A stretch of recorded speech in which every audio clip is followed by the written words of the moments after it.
ನಮಸ್ಕಾರ ವೀಕ್ಷಕರೇ, ನಾನು ನಿಮ್ಮ ಮಂಜುನಾಥ್ ಅಡ್ವೊಕೇಟ್ ಮಾತಾಡ್ತಾ ಇರೋದು. ಈ ಒಂದು ಪೊಲೀಸ್ ಡಿಪಾರ್ಟ್ಮೆಂಟ್ಗೆ ಸಂಬಂಧಪಟ್ಟಂತೆ ಪ್ರತಿಯೊಬ್ಬ ಮನುಷ್ಯರು ಎಂದಾದರೂ ಒಂದು ಸತಿ ಆಗಲೂ ಸ್ಟೇಷನ್ಗೆ ಹೋಗುವಂತಹ ಒಂದು ಪರಿಸ್ಥಿತಿಗಳು ಬರಬಹುದು.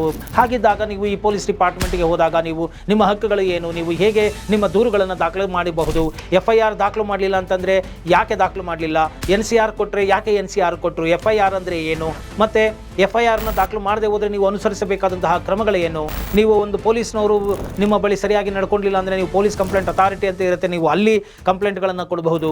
ಮತ್ತು PCR ಅಂತ ಪ್ರೈವೇಟ್ ಕಂಪ್ಲೇಂಟ್ ರಿಪೋರ್ಟ್ ಅಂತ ಹೇಳಿ ನೀವು ಅಲ್ಲಿ ಕೋರ್ಟಿನಲ್ಲಿ ನೀವು ಇದನ್ನು ದಾಖಲು ಮಾಡಬಹುದು. ಮತ್ತು ಏನಾದರೂ ನಿಮ್ಮ ಮೇಲೆ ಸುಳ್ಳು ಕೇಸುಗಳನ್ನು ದಾಖಲು ಮಾಡಿದಾಗ ಆ FIRಗಳನ್ನು ವಜಾ ಮಾಡಿಸಿಕೊಳ್ಳುವ ಬಗೆ ಹೇಗೆ, ಹೈಕೋರ್ಟ್ಗೆ ಹೋಗಿ ಕ್ವಾಶ್ ಮಾಡಿಸಿಕೊಳ್ಳಬಹುದು.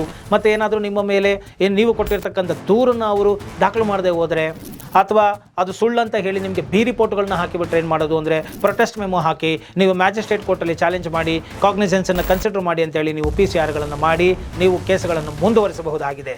ಸೊ ನೀವು ನಿಮ್ಮನ್ನು ಅರೆಸ್ಟ್ ಮಾಡೋಕ್ಕೆ ಬಂದಾಗ ನಿಮ್ಮ ಹಕ್ಕುಗಳೇನು, ನಿಮ್ಮ ದೌರ್ಜನ್ಯಗಳನ್ನು ಮಾಡಲಿಕ್ಕೆ ಬಂದಾಗ ನಿಮ್ಮ ಹಕ್ಕುಗಳೇನು ಅನ್ನುವುದನ್ನೆಲ್ಲ ನೀವು ಪೊಲೀಸರನ್ನು ನೀವು ಎದುರಿಸಬೇಕಾದರೆ, ಅಂದರೆ ಪೊಲೀಸರನ್ನು ಗೌರವಿಸಬೇಕು, ಅವರನ್ನು ಎದುರಿಸಬೇಕು ಅಂದರೆ ಅವರ ದೌರ್ಜನ್ಯವನ್ನು ಎದುರಿಸಬೇಕಾದರೆ ನೀವು ತಿಳಿದಿರಲೇಬೇಕಾದಂತಹ ಮಾಹಿತಿಗಳು ಏನು ಎಂಬುದನ್ನು ಡಿಟೇಲ್ಡ್ ಆಗಿ, ಅದು ಲಾ ಎನ್ಫೋರ್ಸ್ಮೆಂಟ್ ಅಥವಾ ಟ್ರಾಫಿಕ್ ಪೊಲೀಸರಾಗಿರ್ಬೋದು, ವಾಹನಗಳಿಗೆ ಸಂಬಂಧಪಟ್ಟಿದ್ದಾಗಿರ್ಬೋದು, ಸಾಕಷ್ಟು ಕಿರಿಕಿರಿಗಳನ್ನು ಸಾರ್ವಜನಿಕರು ಪೊಲೀಸರಿಂದ ಎದುರಿಸ್ತಾ ಇದ್ದಾರೆ.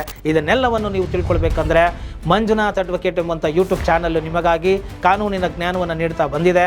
ಆ ಒಂದು ಚಾನಲಿನಲ್ಲಿ ನೀವು ಪೊಲೀಸ್ ರಿಲೇಟೆಡ್ ವಿಡಿಯೋಸ್ ಅಂತೇಳಿ ಪ್ಲೇಲಿಸ್ಟ್ಗೆ ಹೋದರೆ ಅಲ್ಲಿ ನಿಮಗೆ ಆ ಸಾಕಷ್ಟು ಡೀಟೇಲ್ಡ್ ವಿಡಿಯೋಗಳು ಸಿಗುತ್ತೆ. ನೀವು ಅದನ್ನೆಲ್ಲ ನೋಡಿ ಜ್ಞಾನವನ್ನು ಪಡೆದುಕೊಳ್ಳಿ ಅಂತ ಹೇಳ್ತಾ ಈ ಒಂದು ವಿಡಿಯೋವನ್ನು ಮುಗಿಸ್ತಾ ಇದ್ದೀನಿ. ಜೈ ಹಿಂದ್, ಜೈ ಕರ್ನಾಟಕ ಮಾತೆ.